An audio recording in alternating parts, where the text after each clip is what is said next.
Yo, what's up? Good morning, good afternoon, good evening, good night, whatever it is where you live at right now.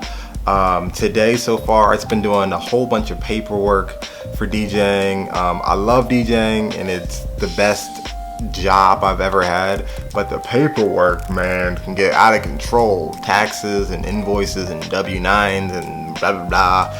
All that kind of good stuff can get really out of control. But I got it done so we can move on. This weekend was great, had a wedding, and we did Sayers Club on Friday, so great weekend of DJing. The videos, well, the wedding video should go up today, so you'll see that before this video, if that makes any sense. But otherwise, this video is all about Craigslist and how to sell things on Craigslist. Actually, this is going to be on how to buy things on Craigslist. We'll do how to sell later, but this video is going to be how to buy things on Craigslist. I've talked about a lot in these videos how I bought a lot of things in this apartment through Craigslist for 50 to 70% off of retail, and it's all been in new or very good condition. I don't really buy like bad condition stuff, so it's a great way to buy items at a low cost. Now, depending on where you live will depend on how good products are and what you can find. If you live in a major city, Los Angeles, New York, Philly, Baltimore, San Francisco, all that kind of stuff, this is a huge thing for you. You have to be using this because you have so many people that have, frankly, a lot of money and they just get rid of stuff for awesomely low prices. So what I'm going to do for you guys today is kind of do a step-by-step into my brain on how I buy things on Craigslist and other apps and other websites to get that discount. All right, stay tuned.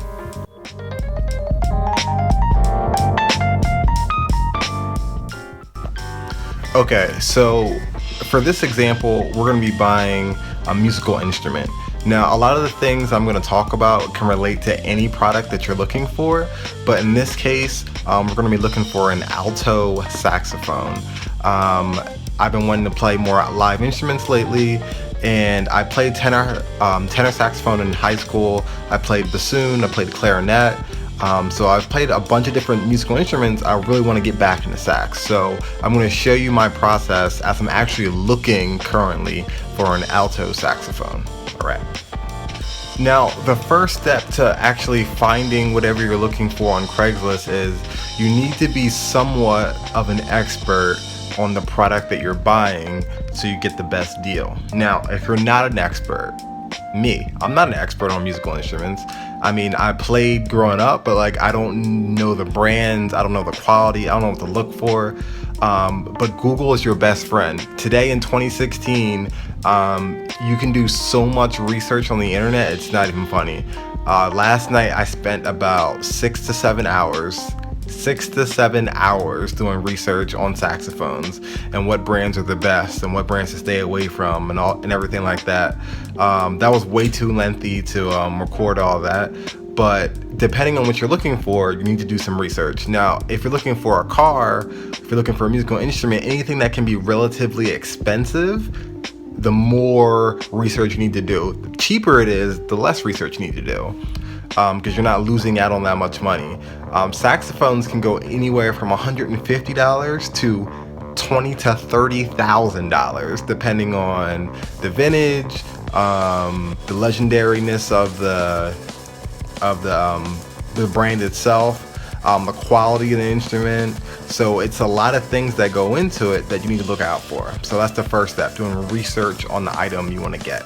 Now, the next step you need to do after you've done research on the item and you pick out exactly the brand that you want, or maybe a couple of brands that you want, you need to actually look for the prices that they're going for currently on multiple different sites, such as Craigslist, eBay, OfferUp, just so you can get a range of where that item is. So I'm looking for an alto saxophone. I played tenor in high school, but an alto is going to be a lot cheaper and a lot easier to get back into things. So the brands that I found that have good beginner or student models are Yamaha, Selmer, Vito, and King. So I'm going to be looking for those models on these different sites. And the price range I'm seeing seems to start from around $150 to $200 all the way up to $500, depending on who's selling it and the condition of the item. So, what apps do I use? Let's see if we can get some focus here. So, there are two main apps that I use, and one is called OfferUp, which is this green one right here, and the other one is 5 Miles. So, we're gonna start with OfferUp and see what they have. So, OfferUp, and I'm gonna type in alto saxophone. I'm not gonna get too specific so I can get a wide range of results. And as you can see, there's a whole bunch of stuff that comes up. Wait, actually not that much. There was a whole bunch of stuff last night, but let's check it out. So we have an alto saxophone. Kelsey is selling it, and she's got some details here, good student model, that kind of stuff. What you're looking for here is a lot of pictures, especially with something that's very expensive. The more pictures, the better. If they have one blurry picture, stay far, far away from it. They're probably hiding something. And you want pictures that actually show you blemishes or dings in the item as well, because you know that the seller is honest, because they're trying to be upfront about any issues that could be occurring. So this is Kelsey and the items she's selling. So we can jump to these as well. So this is a Yamaha 23, which is for $500. From my research, that's been like one of the best actually, the Yamaha for students. So it's a good price. I'm at $250 right now. I'm at $250. That's what I want to spend on a saxophone. That's the most I want to spend. And to go back a little bit, that's something you need to kind of put down at first as well. How much you're willing to spend, and don't go a penny over that. So $250 is what I want to spend. Yeah, that Yamaha is $500, so a lot more, and that's too far to ask the seller to come down to $250. It'd be rude to ask for that much. So let's keep moving. Now in the 5 Miles app, let's see what they have. So we'll go in and we'll type in how. And then here we also have some different choices here. So we have a King, which we saw earlier was a good brand. A Selmer.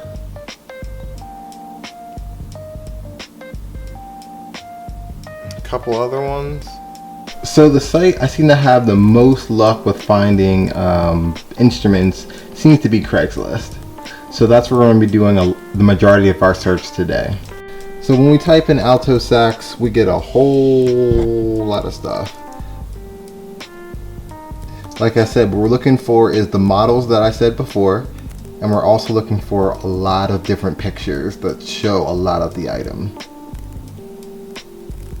So let's look at a couple. So this is an example of a really good post. The first thing we can see is it's a lot of high quality photos, so we can really see how this instrument looks. Very good close-ups. It kind of shows the dings and dents that are in the instrument and things like that, so we can really get a good feel of what we're trying to get into before we go there. Also, I know you can't probably read that, but this guy actually is breaking down the refurbished process that he actually went through, so he might actually be some type of saxophone expert, which might be a good way to get the instrument from. I say that because if you get it from someone who knows what they're doing, sometimes even through Craigslist they'll give you some type of warranty to bring it back where they can fix it again. Now let me try to find a bad example. That shouldn't be too difficult. Let's see, let's check this one. Okay, so this is a bad example. It has one picture of the saxophone where we can barely see any of the condition on it. And it has little to no description. It just says in fair condition. What does fair condition mean? When you see posts like that, stay far, far away unless you're an expert on the item or it's really cheap. Because if the seller, couldn't take the time to take more than one picture and couldn't write a description on it, they probably either don't know about the item or are trying to hide something. So in my opinion and in my experience, stay away from an item that you can't get a good description of, and you can't get a good picture of. One thing I have done in the past to good success is when it's something I really like, but it's only one picture or it's blurry and they're not really explaining it, I'll actually call the seller or text the seller and say, hey, can you take some more pictures of it? And I'll ask them questions on the phone as well. I shouldn't have to do that, but if it's something that I know is a good price and it looks kind of good, I'll take that extra effort to figure it out. Now, after you've gone through all the posts that Craigslist has to offer for that time period, what you're going to do is you're going to bookmark the ones that pop out to you, the ones that have good quality photos, looks like a reasonable amount. You're going to bookmark all of them. After you bookmark all of them, you're going to go through them and you're going to do some research on each instrument or item itself. If they're different brands, you're going to look up the brands and do some more research from there. If it has a serial number, you're going to look up that serial number to see if there's any defects or recalls or anything like that on the item. After you do that, you're going to go down that list and you're going to contact each of these sellers and ask them, is this item still for sale? Now, since I only wanted to pay $250 at the most, I don't want to have to pay $250. If I can pay less than $250, I'm all about it. But I just want to spend $250. So if I see a saxophone for $270, which I did see, I might go to the seller and ask for $200. I might say that just to give them some wiggle room to go up and still be under my price. And I actually did that this morning, and she actually took it. So you never take the first one. You kind of like leave that and say thank you. I'm gonna come back, and you just keep going down the list and seeing what kind of prices you can get. Some people won't budge, some people will.